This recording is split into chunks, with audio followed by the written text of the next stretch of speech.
Good evening, ladies and gentlemen, and I want to welcome you to tonight's presentation. Tonight's presentation is going to take a very different look from what we normally do here at Fighter Science. Tonight is the 21st April 2025, and I want to welcome everyone who is joining us on this Zoom tonight. And I want to specially let us know today that the month of April is a month where an awareness is known globally, and this awareness had to do with autism.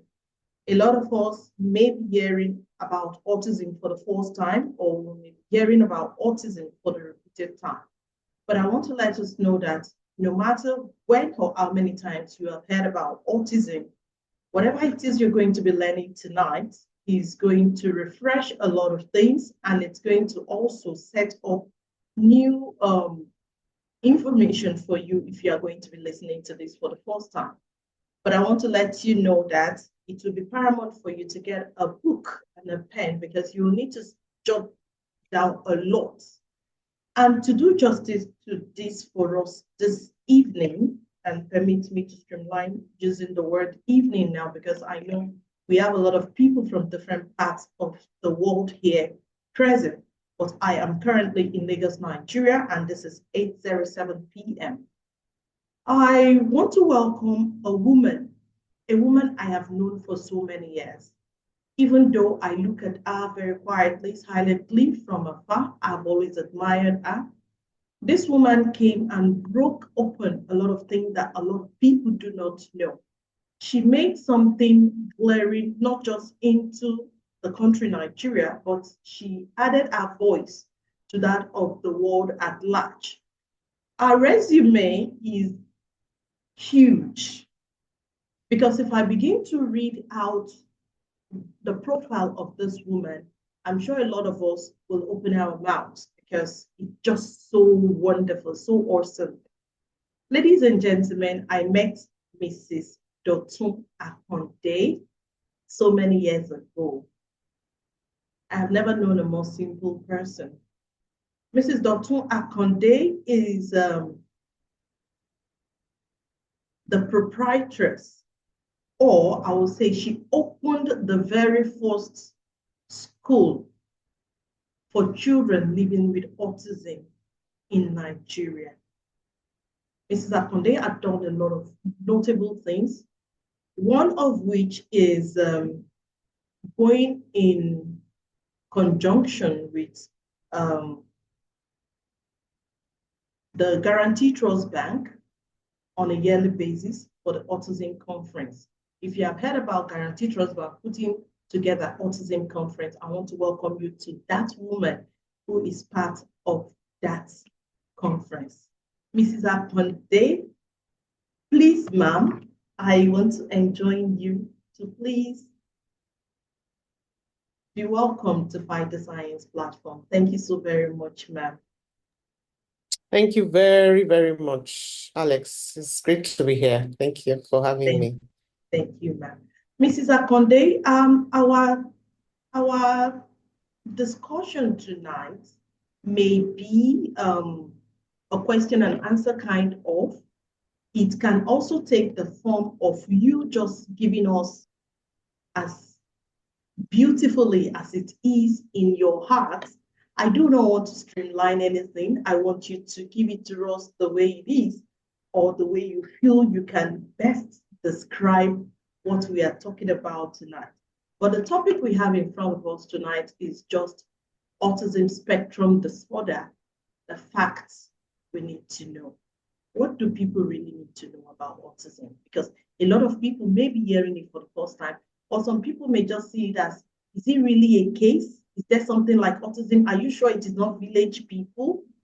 Are you sure that it's not village people at work? So please, ma'am, can you take us on a small ride on what autism is? Thank you so very much, ma'am. Okay, so good evening, everyone. My name is DOTUN AKANDE. I am the director, founder of Patrick Speech and Language Center and Pure Souls Learning Foundation. Pure Souls Learning Foundation is the NGO arm of Patrick's. So Pure Souls is actually carrying Patrick's on their shoulder. So like Alex said, we are here to really talk about what autism is. So when we are looking at it, what do we really know that autism is? It's a developmental disorder that starts from childhood. You don't get autism at adulthood. It starts from when you were a child, and it affects four main areas of development. The first is communication. That's usually the first place people go to. Oh, my child is not speaking. Oh, my child is two and is not saying anything. Or some people would say my child spoke at age 1 and 18 months. He had some words, and by the time he got to the age of 2, we started to see a regression. He stopped talking. He stopped interacting. He stopped using his words. So communication is usually one of the biggest things that parents see when they talk about autism. And the next one is social interaction. Many times the children are all over the place. They don't socialize. They're on their own. When they're with a group of friends, they tend to isolate themselves in a corner and sit in that corner, and they are comfortable in that corner. They do not want to be disturbed. If they are playing with a particular toy and somebody comes in and grabs that toy from that child, the child will either cry, or the child would just decide on his own to say, he or she will let go of the toy and allow the other child to have the toy, and then go about his way. And the third part is behavior. Of course, if a child is not speaking and the child is struggling socializing, you will see behavior. So in terms of behavior, what you will notice is the child behaves to hold on to a particular object, like a comforter that gives him some form of comfort anytime he's going around. He holds on to that toy, or that teddy, or that key, or and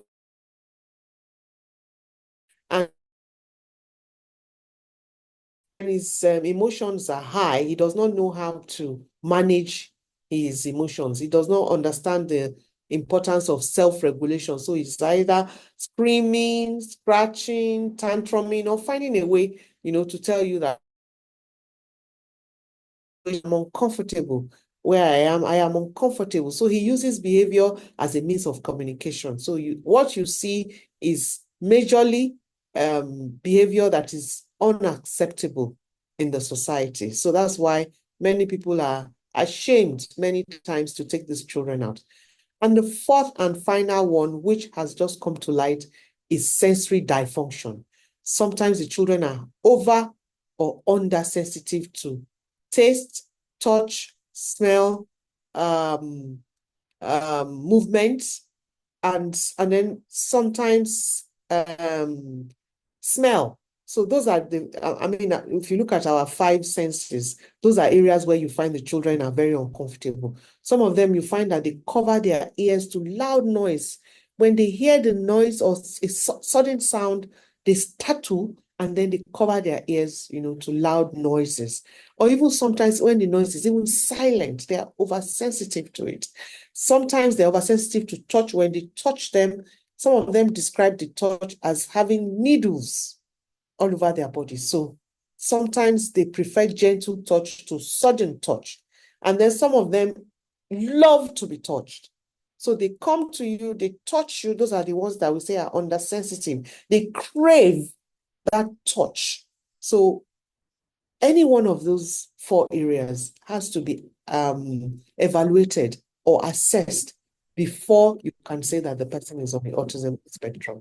And the autism is a spectrum.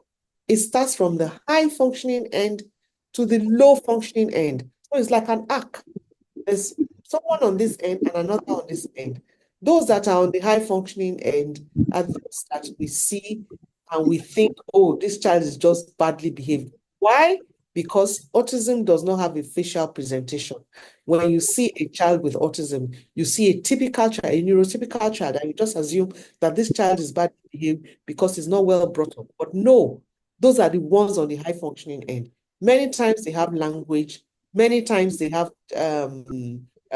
social skills, some social skills, very minimal social skills.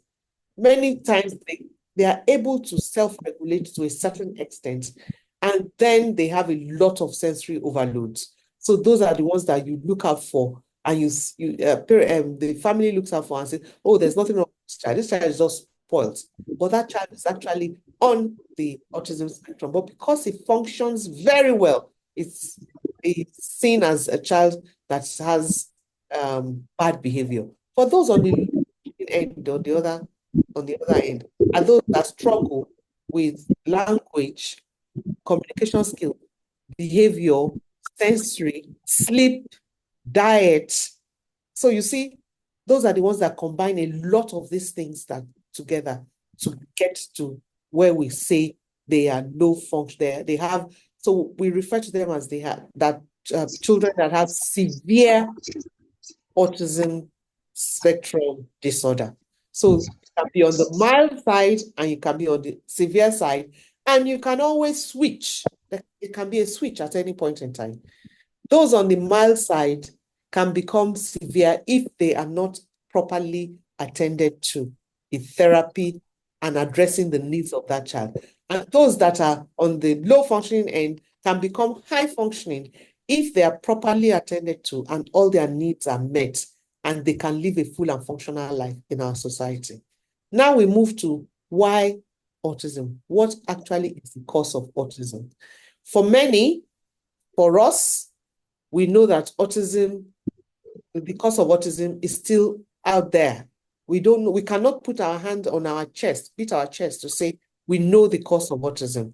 Some say it has to do with genetics because we see 2, 3, 4 children in one family that have autism. And some say it's environmental. And when we talk about the environmental factor, we look at what is the child exposed to. So the environmental factor is where we look at what is the child eating, what is happening in the gut area, what are the brain barriers that needs to be addressed, that we need to address, and then what kind of home, what kind of home is that child coming from a loving family, diagnosis, or those that are still struggling with diagnosis. So from that, we can add that environmental factor to it. Then some people are talking about the vaccines. Some parents can swear that it was when their children was given the vaccine that they started to see a child once had. So they are diving into the fact that, oh, my child's regressed when I gave him the vaccine. He had a fever.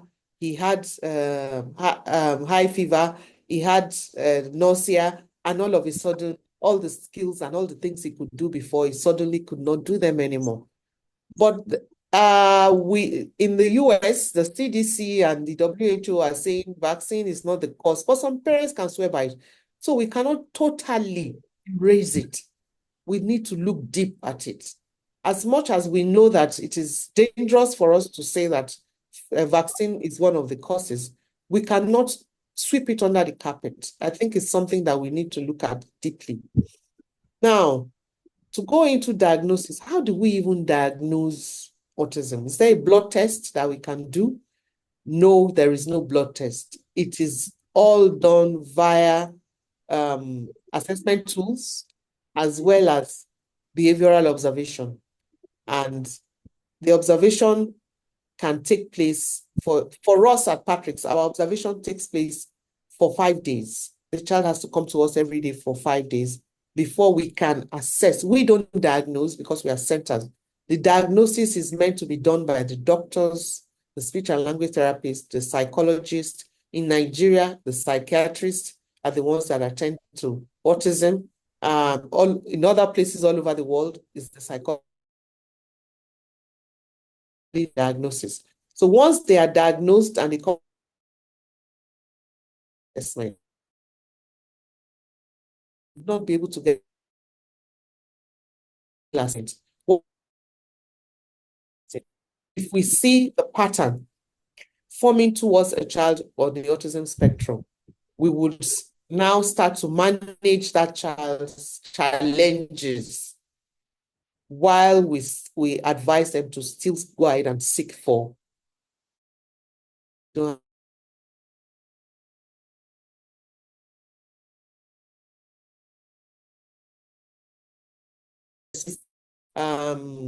language and learning skills. We use the ABLES to assess our children at Patrick's.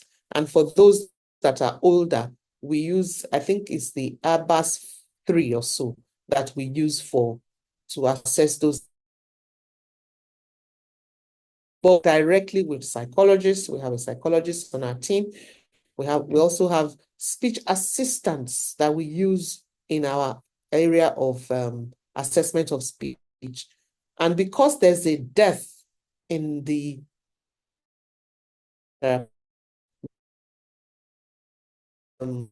with a company in the UK, and they certified, the company's name is Elplan, and they certified our center as a communication-friendly setting that can deliver speech and language therapy due to our ability to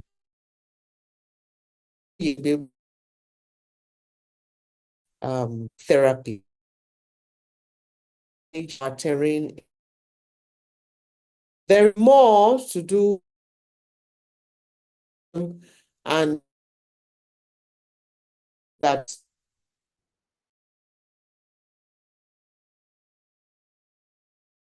and they have accepted the diagnosis. They reject it, they go to places that they shouldn't go to. Once the parents accept at an early age,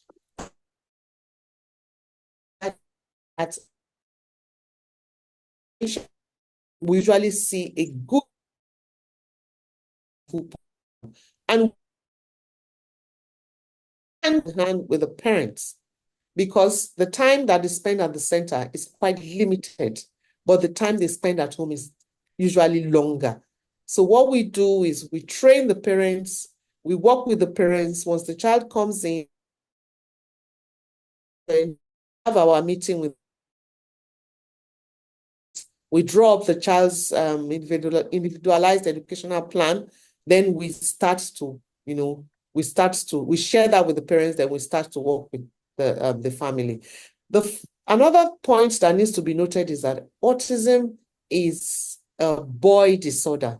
When we started in 2006, autism was 1 in 150. Today, autism is 1 in 31, and many of them are boys at the ratio of 4 to 1. So if you pick 10 children, 8 of 10 children with autism, 8 of them are likely to be boys, while 2 are likely to be girls. But now we are seeing that the girls are coming up to say is because they've been able to understand their environment, and because girls have a natural affinity to social interaction, we interact better than the men. They've been able to mask some of the challenges that they have, and they've been able to walk freely in the society unnoticed. So there is also that controversy that is going on in the neurodiversity world. So when we talk about neurodiversity, we are looking at the difference in each person. The reason is that autism is a single therapy managed developmental disorder. What does that mean? It means that if you've seen one person with autism, you have seen just that one person. You cannot use the therapy that you've designed for that one person for the next person. It is an individualized developmental disorder. You must take each individual, do their assessment, do their therapy plan, and work with them as they present, because we have different presentation. Some of them are very good auditory learners. Some of them are good visual learners. Some of them are good with kinesthetics. They work with movement. The more they move, the more they are able to regulate their system. So you must understand the learning style of that individual before you draw up what we call the individualized educational plan. So in a short form, that is what autism is about. So over to you, Alex. Thank you so very much, Mrs. Akande. And do you know, surprisingly, 2 days ago, I actually read um, 1 in 31. Yes. When I saw the 1 in 31 2 days ago, I was like, are you telling me when I started the research of autism like 13 years, 14 years ago, I used to see 1 in 100, 1 in 150. And just like you mentioned, from 13 years ago till today, 2 days ago, I read 1 in 34. That means something is happening. Something is happening that we don't know. You have said people question vaccine, people question so many other factors. Somebody mentioned somewhere, is this related to the gene of a mother in any way? Has it been proven anywhere? With regards to genes, it's in the genetics, but we don't even know whether it's the mother or the father. So you cannot pin it on the mother. They are looking at genetics. And the reason why genetics is because we have sisters that have children on the spectrum. So we are two sisters, we have children on the spectrum. We are two brothers, we have children on the spectrum. So it could be from either side. And sometimes in the way that we were brought up in those days, some fathers are just finding out that they're actually on the spectrum. So some wives are just finding out that their husband was on the spectrum. Some husbands are finding out that their wives are on the spectrum, because they don't interact, they don't socialize, they are into themselves. Anything that has to do with going out or anything, they shudder at it. And that is because they are more comfortable in their own skin. So there are many undiagnosed adults that are walking the face of the earth that have one thing or the other with ASD that has never been, they've never been diagnosed, and they are managing their life and living a full and functional life. And that is exactly what we want our children to be able to do. Live a full and functional life. They are different. Yes, there's absolutely nothing wrong with difference. The only thing is that we want whatever behavior we are seeing to be socially acceptable. We don't want them to be laughed at. We don't want them to be looked at in a funny way. We want them to be able to stand in their area of strength. I mean, in the last couple of days, you can see that a lot of our programs, we've been promoting the positive side of autism. That is the children that can draw. If you see their artwork, I mean, that can paint, it's amazing what these children have been able to produce over the years because they have the talent. But do they struggle with social skills? Yes. Do they have behavioral challenges? Yes. Some of them are not even speaking. They don't speak. So they can't even tell you what they've drawn. But we've seen a young boy who is on the spectrum and also has seizures draw out a brain that is exploding, telling us that showing us that that's exactly what is going on, I'm sure, when he's having his seizures. But he's not been able to even tell us or talk to us about that artwork. So it's amazing. They speak through so many ways. And like I said to everybody, verbal communication is 2% out of total communication. The remaining 98 is non-verbal. There's a lot that our facial expression says. There's a lot that our body language says. If only we are willing to be observant and to listen. Thank you so very much. I remember those years you told me, Alex, get a diary and note every single thing you notice that is a change. I think that is where most parents who have children on the spectrum do not really know how to do, because we want to wake up one day and see that autism is not there anymore. Have you met with parents who have told you or who come to your center to tell you, oh, what can I do that this thing will just phase out from my child? I want to wake up in the morning and I want to see a neurotypical child and not a child living with autism. So many of them come in to say that. So many of them wish it. They walk into my office dejected.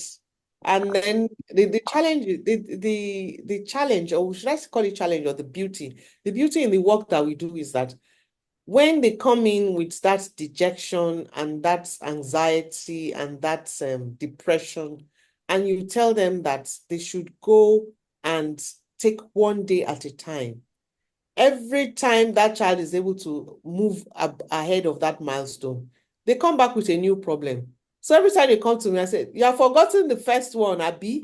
The first problem that brought you here, that one is over now. You are now looking at a new problem. So they just keep laughing and understanding that these things take time, and it takes patience, and it takes understanding, and it takes not giving up. You have to be intentional. You have to be understanding of the challenges that child himself or herself is facing. They are struggling. You can imagine going out every day. As I'm sitting here now, the air conditioning is on, the cars are honking, somebody is walking up the staircase. Every single sound, that child cannot filter it out. Everything goes into that child's brain. So you can imagine how it just wants that brain to shut down. And there are many ways in which they tell us, they show us. And a lot has to do with the nutrition. We ignore nutrition. We ignore our gut. Our gut is the second brain. Is the second, I mean, what we eat goes straight into our brain. It tells us this is not working for you. There are times you eat something, you just know immediately that I shouldn't be eating this. So and it works true for our children on the spectrum. Thank you so very much. You just mentioned the gut and the brain, and it got me smiling because I remember reading also that the gut is the second brain because serotonin is produced inside our gut. And this serotonin also has a replica in the brain. And these are responsible for the way we behave, either aggressively, either showing empathy, either so many things. So I want to ask, taking care of the guts, maybe detoxification, detoxing the gut, taking care of every gastrointestinal matter, has it been helpful with autism? Has it been helpful with autism? Okay, I would say that like I said to you, that autism is very individual.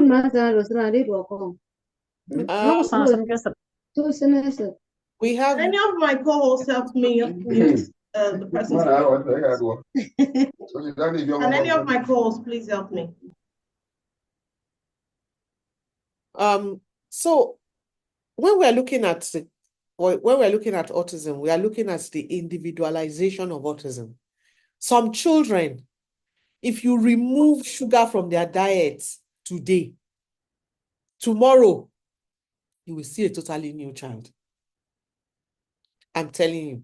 Some children, if you remove wheat from their diet today, tomorrow, you will see a totally different child. But for some children, if you remove it today, for the next 1 month, the child will take the same behavior until that thing has totally left the system. So that is why it is important we understand each child. Each child matters.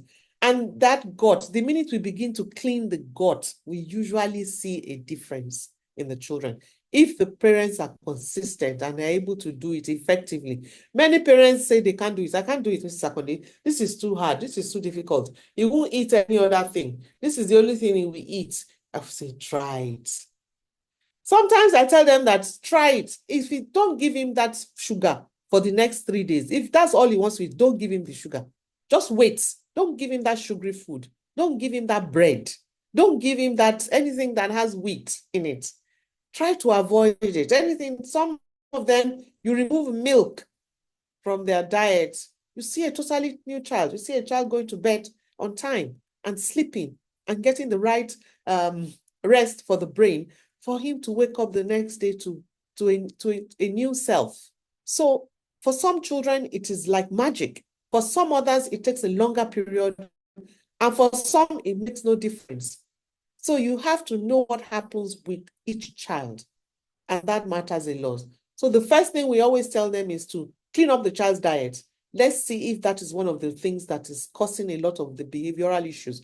Because a lot of the behavioral issues, especially hyperactivity, is directly related and linked to gluten, casein, and sugar. So sometimes when we take that off, that hyperactivity reduces by almost 75%. So those are the things that we see in our practice that has helped us and that has directed us into how to manage these children, the children's nutrition and the children's diet. Thank you so very much on that note, ma'am. I also had a first-hand, will I say a first-hand case where the child had to do something called a lead test to check for the lead content in their bloodstream. How does lead affect children on the spectrum, or how is heavy metal detrimental to the health of a child living with autism or a normal child? Oh, heavy metals is very destructive to the system, any child at all. For children with autism, they are not able to eliminate lead from their system. So they retain it in their bloodstream. So once you see a child craving for things on the floor, especially non-edible things, you need to check that child for lead contamination, especially when they start scratching the wall and eating the paint. Their body is craving those non-edible items. So it is something we call picker. The child is on the he or she has picker. So we try to find out what can we use to detoxify this child. Sometimes we encourage the parents to see a specialist because that's not what we specialize in. And many times we try to say they should take an Epsom salt bath if it will help remove some of these toxins that the child, has in his system. But basically, we always encourage them to do a blood test to find out if there's lead in the bloodstream of that child. And then they find a way to do a very good detoxification that can help that child, eliminate the lead from his system. But the first sign is that the child starts to eat non-edible items. Okay, apart from pica or pica, like you rightly said, has it been anywhere put together that any fish, things from some seafood could be causing autism or could make the matter of autism worse? I don't think sea things could cause it. I don't think it can cause it. Because what of I think mercury? is some children are allergic to it. It's not enough. It's not proven. And because it's so individualized, like I said, it's not proven. You can't use one child and use that as the generalization to say that this is what we're seeing. And then the mercury, of course, sometimes some children retain it, but you can't say that it's because of the fish that they ate or this that caused it. We still don't know why that is. We still cannot put our hand on it to say this is it. So those are some of the things that and for many of the children, especially those that show their allergies in their skin, you can notice that sometimes when they eat some of these things, you see the darkness, especially around the neck, around the elbow, the inner elbow, around the eyes. Yes, you see it around the eyes. They have black eyes. So you can see it in some of the children. When they take some of these things, immediately their body reacts and then you see it in their skin. So when you see too much of allergens, then you must look out for what that child eats that causes those allergens. Thank you so very much, Ma. It's really so interesting that you have mentioned a lot about gut cleaning and getting the child detoxified. And I'm sure before the end of this time out, we are going to talk about some of phytoscience products that can help us. But before we say that, some people have stated that Are you sure it is not when people marry late and have children from age 40 and above that make them have children living with autism? Nope, nope, nope. They're saying very young children that gotten married and they have children on the spectrum. Very young, 26, 27, 28. We've seen 40, we've seen 50, we've seen, but it's not, I don't think it is. So because they say age-related developmental disorders happens in Down syndrome, some people are translating it to autism. With Down syndrome, the later you marry, the more likelihood that you're going to have a child with Down syndrome. With autism, I don't think that has come up with autism at all. In my own opinion, I don't know if there's anything out there that anybody else can add that I've missed, because with autism, my darling, you can never know it all. It is so vast, so wide that if we are not careful, it keeps changing right before our eyes. That is why it is important to get your training on. We have never stopped training at Patrick's, because every day, something new is coming, something new is emerging, something new. Now, our newest discovery is the use of sound therapy to help the children who do not have attention, who are all over the place, and who are not speaking, to settle in to learning. We are using the Tomatis method to guide those children and help them lose some of their retained reflexes. You know, when a child is born and it passes through the birth canal, those reflexes are disseminated. They move out of the child's body because the child has been able to wade his way through the birth canal. But many times now, our children are born with CS. So they just open you up, they carry the child out, and the child retains a lot of those reflexes. Those reflexes are our flight and fright reflexes.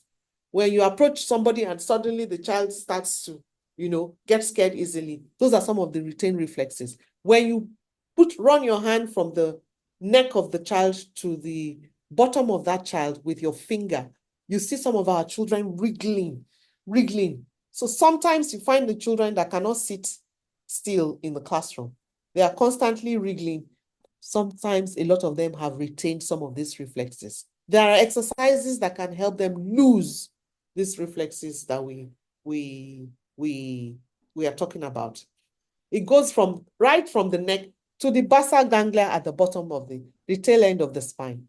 So some of these children need some of these exercises to be able to lose these reflexes, to be able to help them to sit in class and concentrate. And then we now use the sound therapy through music to help them to attend to the tasks that they are given and attend them to be able to sit still. So with autism, you can never stop learning. Every day is a new day and a new thing is coming up at every point in time. So we need to keep ourselves updated if we want to remain the number one in this field. So okay, ma'am. The case of comorbidity has always been shown in cases of autism.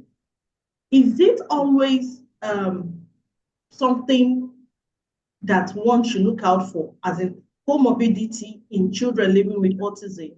Some people said no, some children just have autism, but it has also been noticed that we have a lot of them who have the comorbidity issue. So what should parents be looking out for? The comorbidity issue is that, in fact, now, because of the noise we have made so much in the place of autism, many people are now comorbiding Down syndrome and autism.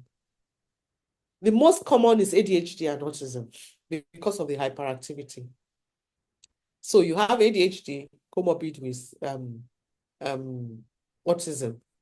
Then you have sometimes autism and eating disorders.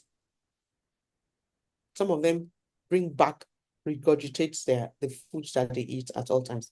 Then you have autism and Seizures. And seizures. Sometimes autism and communication difficulties. So you see, sometimes you cannot, separate the two. And then for the seizures, we find out that the minute the children are getting to the age of puberty and therapy is not addressed quickly before they get to that puberty, some of them end up having seizures because the brain activity is going on and they're not using it. They're not in therapy, they're not in school. Even if they're in school, they're not being attended to, they're just left in the classroom. They are not doing any form of therapy. They are not using the skills, the strength that they carry. Because I tell you, every child that God has given us has a strength in him or her. Our duty as therapists, as teachers, as parents, is to find that strength, harness that strength, and channel it to something that that child can use and function with in real life. I give you an example. There's a young man that came to us, I think it must have been about 18 or so, but when he came to us, either 15, between 15 and 18 when he came to us. He spent 8 years with us in therapy. We couldn't do anything particularly for him except the fact that he's been able to sit. We've been able to teach him social skills. He's been able to, but with academics, zero. He wasn't even interested in it and he could not retain it. And this young man was getting older. So what did we do? We gave him a responsibility, a cleaning team in Patrick's, and that became his job. And we found out that he started to thrive in that area.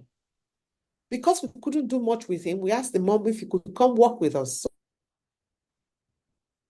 pay salary for doing that.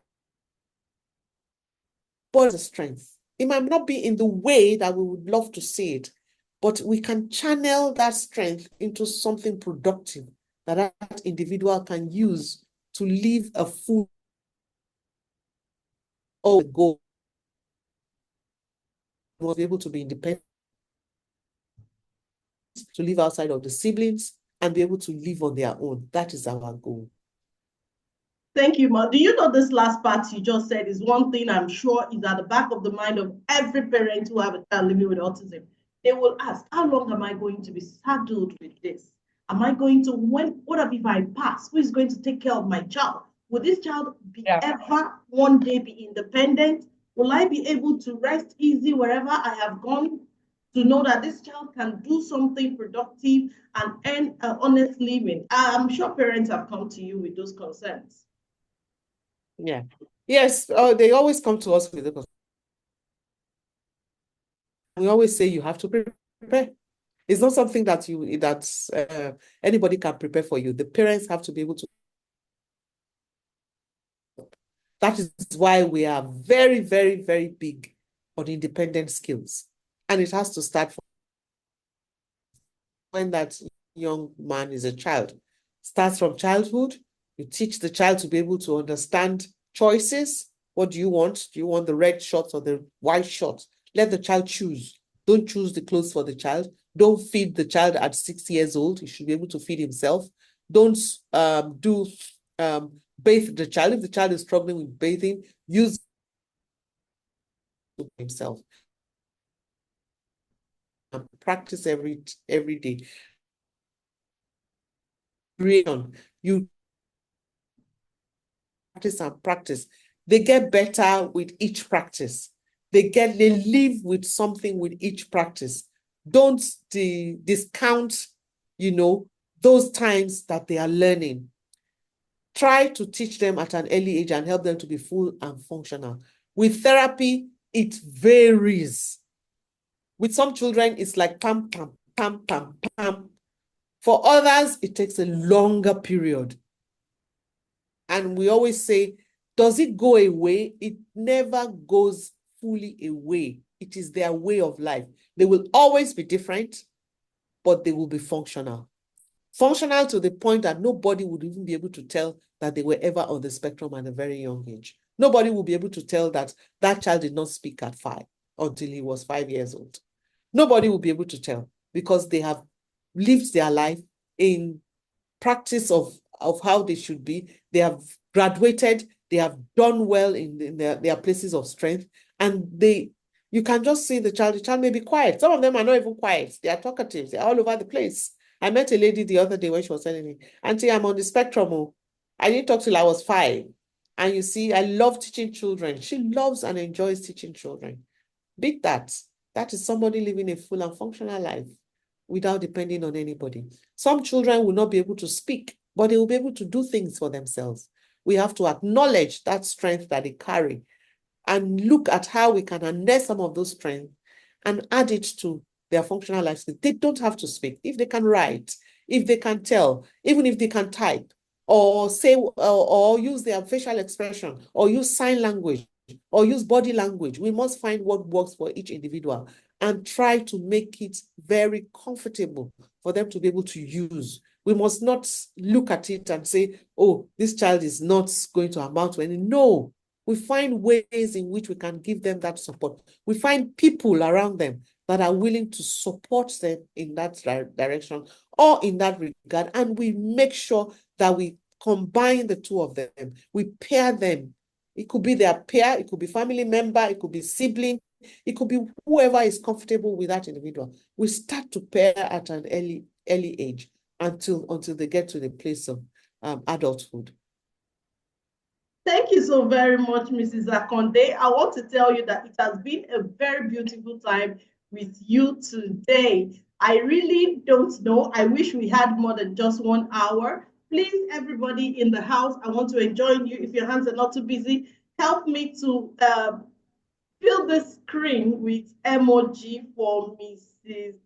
AKANDE, one woman I so cherish. Thank you so very much, Mrs. AKANDE.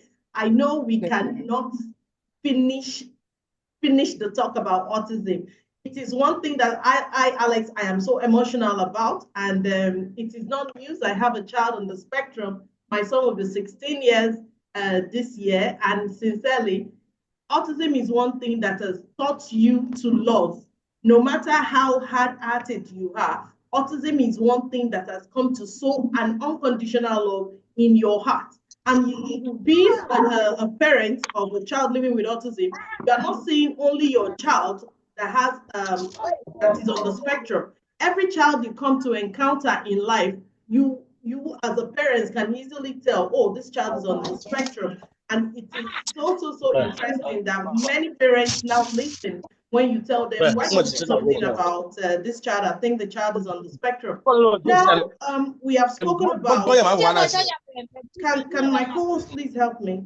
Now we have spoken about a lot of things that can help with autism. I love it that Mrs. AKANDE here said it tonight. We can help these children by cleaning the gut. Ladies and gentlemen, I will want to quickly share my screen. I want to showcase to us something from Phytoscience. Phytoscience is the company that I partner with. I've been with them for the past 8 years. Please, if you can see my screen, help me. Please, if anyone can see my screen, please let me know. Yes, I can see it. I can see your screen. Thank you so very much. I'm quickly going to take us to something that had to do with the gut. The snowfield forte. Apart from the snowfield forte, Phytoscience has a beautiful range of products, from the stem cell therapies to the snowfield forte to the Actio Plus and the IIQ Plus. Now, the snowfield forte, you will see the first thing is the best aid in every gastrointestinal problem, everything that had to do with the guts. Phytoscience snowfield forte will clean it out for that child. How do you consume it? You mix it in 50 cl of water, you give it to the person, to the child, and they consume gently. Within 30 minutes, it will go right into the system of that child. Then how about the Actio Plus? Actio Plus is made with a blend of 18 fruits, 12 vegetables, and 9 spices. How do you take this? You take 3 to 5 drops and you put in about 4 ounces of water, give to this person to consume. This is not restricted only to people living with autism or people on the spectrum. Anybody can take this, but because from what we have spoken about this evening, you can see our guts and cleaning out heavy metal is very, very, very compulsory for anybody who is living on the spectrum. And another thing I want to introduce to us that is really, really beneficial for anybody who is on the spectrum is the IIQ Plus. I have been giving my son the IIQ Plus. It helps with everything cognitive function. It helps with memory. It helps with everything you can find in your brain health. But how do you get this? Let me quickly get to where you can get this. You can get the range of phytoscience stem cell products. This is not just the IIQ Plus. This is not just the Snowflake Forte. This is not just the Actual Plus.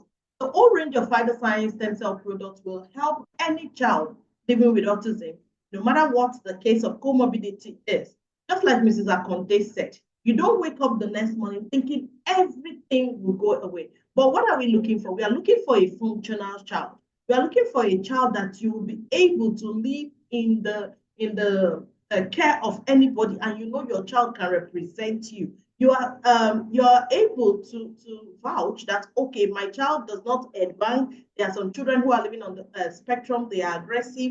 They bang their head. But with all this, the phytoscience stem cell therapy, your child is going to be very calm. Your child is going to be functional. The behavior also is something that the phytoscience stem cell is going to help you, apart from all the speech therapy, the occupational, the behavioral that you are putting the child through.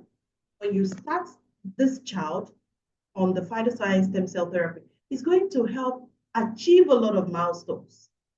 You can do the platinum package, which is $2,731.58, or there's another package of the platinum that is $2,449.93. There's another of it, which is $1,470.06. There is the gold, which is $994.55. Then there is the silver, which is $206.40. But the gold and the silver and the junior platinum do not have the Actual Plus and the IIQ Plus. You may need to order for those ones specially. There is also the 3 crystal cell, which is 154.26, and the bronze, which is 114.49. All these things put together, ladies and gentlemen, is going to give your child that calmness. It's going to help with taking out toxin from that child. It's going to help with healing the guts. Maybe you have a child who is living on the spectrum and they've told you, go and do bone broth, go and do this, go and do, there's another kind of therapy that they ask you to go through that's just to help to cleanse this child's gut.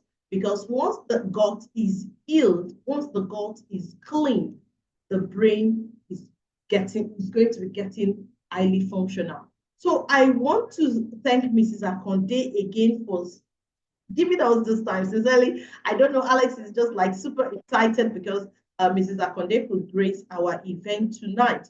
Before we go, we will want to entertain 2 questions. I know a lot of us have questions that we want to ask.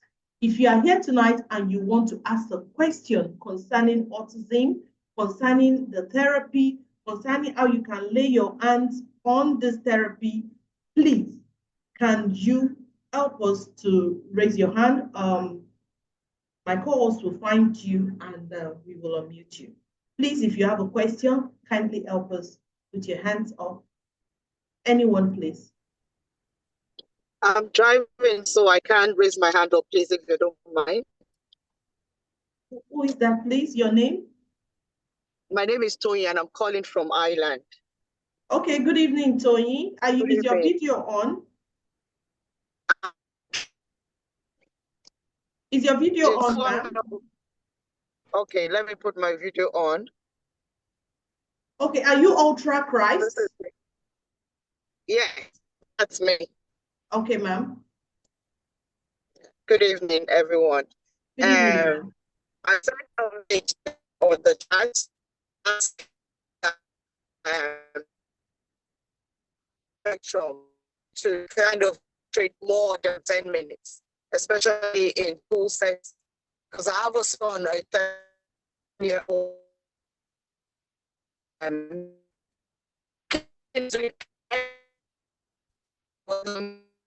issue with him, and 10 minutes is up, he has to go for to Please, is it from me or is her network so terrible? I can barely hear her. She's Her breaking. She's breaking. Our network is breaking. Madam Toyin, your network is not so good. We can't hear you. You're breaking. Okay, please, I'm going to let Madam Toyin go. Please, if we have another person who has a question, can you please ask your question? Any other person? Madam Toyin, please, if you can, help us to type it in the chat room. Someone will pick it up and will attend to it. Any other question, please? Our Okay, question we is have on the telephone. Masvita. Masvita, your hand is up. Oh, hello? Hello, can you please put on your video? Thank you. Question. You said that autism is different, and therapies will be different based on each and every child. Does that apply to ABA? Is ABA suitable for every child, or is ABA, does the child need to be assessed first before they can essentially be seen as a candidate for ABA? I've heard people say ABA mostly turns them into robots and that they start masking some of their attributes. I don't know if you can speak more into ABA therapy for autistic kids. Thank you. Thank you for Thank your you. question. ABA is actually mostly encouraged in the US, and many people can swear by it. We at Patrick's, we use some of the principles of ABA. We don't use ABA in full, and that is because we try as much as possible to be what we call person friendly, meaning that it is the child's attributes that helps us to determine the kind of therapy that the child will go through. So it will determine the way we write the IEP. But some of the principles are quite good, and you can use it with the child's therapy. Some go cold turkey ABA, but I feel strongly that rather than use ABA, I always like to teach the child the ability to self-regulate. So self-regulation is usually my first call. Sorry, I didn't know my video was off. Self-regulation is usually my first point of call for families. Teach that child to be able to function on his or her own without anybody's help. ABA is too, in my opinion, too many prompts are being used, and many people do not know how to fade out those prompts. Then the child becomes dependent. Then the child becomes the robot that we're talking about. But if the individual is very good and knows when to stop prompting, when to fade out some of these prompts, our children usually do well. So I would not say don't use ABA. What I can say is that if you know the principles and you like the person-centered approach, which is what we use at Patrick's, it's the child that determines the kind of therapy that we're going to work with. And I'm going to answer Toyin's question in the chat. So she should please look out for it. I've seen her question now. I'm just typing in to answer her question. I hope I was able to get the other lady's question right. Masvita, I hope your question is answered. Yes, thank you so much. Yeah. Thank you. Where are you joining us from? Masvita, where are you joining from? I think. Can you hear me? Yes, where are you joining us from? Hello? Yeah. Hello. Okay, thank you What is so your very much. location? Yeah. Mrs. Akonde, apart from Madam Tony's question, someone said, how can you assist a child on the spectrum with communication? Oh, with communication, the child has to go through speech and language therapy. And you have to know how that child will be able to thrive. So the learning style of that child is very important. You need to know how he's learning and the kind of programs that you may put in place. Some of them are very good with audio. So you can use the audio part of communication therapy to help that child. Some are good with visuals. You can use the visuals, to teach that child communication skills. But more importantly, the child needs therapy, and the child needs to be constantly spoken to. Many times we assume because our children do not speak, they don't understand. It's good for us to speak directly to that child and allow that child to be able to give us feedback, even if it's non-verbal. We accept it until the child is able to verbally, present his or her request. And requesting is the first port of call. That is usually the first place that you start from. And from requesting, you start narrative. And another thing you can do very quickly is to start reading a storybook with the child. And after reading the storybooks, you allow that child to be able to answer some of the questions. Even if you have to sometimes at the beginning answer for him, use the same storybook over and over again. Make sure the storybook is very simple and the child is able to point out some of the things there. And then if the child has an interest, for instance, we say trains, make sure the storybook has to be about trains. If the child has an interest in animals, find out which animal and make sure the storybook is about the animal. So you build that interest and that communication skills. The question and answer session will tell you the understanding of the child and how you can continue to support that child by making the book more complex as the child learns along the way. Very, very important. Thank you so very much, ma'am. And as Vita just responded. Sorry, go on, Alex. I want to talk about Tony's question. Okay, ma'am. I think she should contact you, and then we can know more. Her question cannot be answered directly. We need to know more about the child before we can help that child understand how that child is able to concentrate. Hello, ma. I'm here. I was driving before, so the network was bad. Now I've passed. Okay. Yeah. So we need to know the age. How old is the child? He's 13. Oh. He's 13. He's able to do everything except this concentration. He can't concentrate more than 10 minutes. Okay. After 10 minutes, it's up. Okay, 10 minutes at a time. Yes. Have you been able to feed in those 10 minutes the things that he loves, the things that you want to feed in? In what way, ma? Please, I don't understand. So when you talk about the attention to what? Is it in classroom? Is it in classroom, especially in classroom? Is he interested in what is going on? Do you know if he's interested in the classroom? No matter what he's doing, 10 minutes is the max. He would have to bring him for a walk or something. Even in the place of interest. Well, I wouldn't know, but all the time when I go in for the meeting, it's always that it's 10 minutes. Well, you need That's to find the longest. You need to find out. Our children have a place of interest.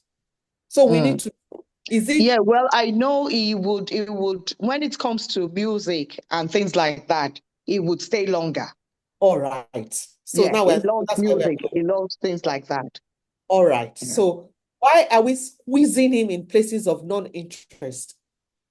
He's 13, he needs to go to school. But what if music is a school and a career he wants to go with? Why don't we look for a way to help him play an instrument? Why do you feel that it is a must that he must be in school? Okay. You see, that is when we now start to box our children in it. They can't be in a box, no matter how much you try. And I'm sure you've tried over and over again. You can't box them in. You have to find the place of interest. And to your amazement and shock, when you concentrate on that place of interest, there will be a flip then the academics will now come in.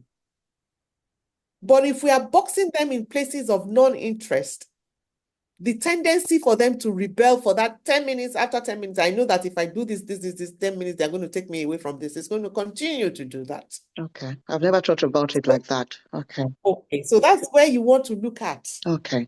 So let's focus on the place of strength and interest. The interest is the maximum way you can. And what you can also do is look at peer mentoring, peer tutoring. Find somebody in that school that he loves, that loves him, and he understands and he knows.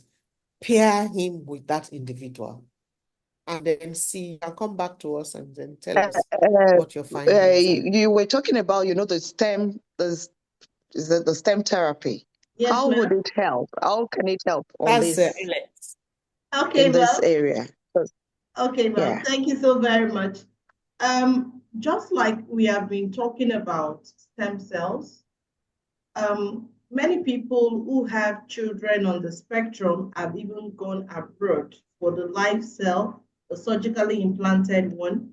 For our company, Phytoscience, is here as a bridge because the therapy we have, which is also the stem cell, but this is a plant version of the stem cell, it is highly affordable. It is not, you don't have to sign a 50-50 chances agreement. No, it is vegetarian friendly. So even if your child is allergic to so many things, this is a stem cell that a lot of people have proven that most of these children on the spectrum don't react to. Even if it's going to be if there's going to be a reaction, it's going to be minimal. So we have a stem cell therapy that goes underneath the tongue. I ran through that. I didn't really show the crystal cell and the double stem cell. Those ones are the sublingual therapy that you pour underneath the tongue, and it goes from the sublingual gland to the brain. It goes from under the tongue to the brain. Now, the first point of call being the brain, it helps with calmness, number one. Then I have encountered where the stem cell helped to loosen the tongue. It has helped to loosen the tongue of so many children. I've seen some children gain speech after being on the stem cell therapy. Then the snowfield forte, which is also part of the Phytoscience stem cell package, is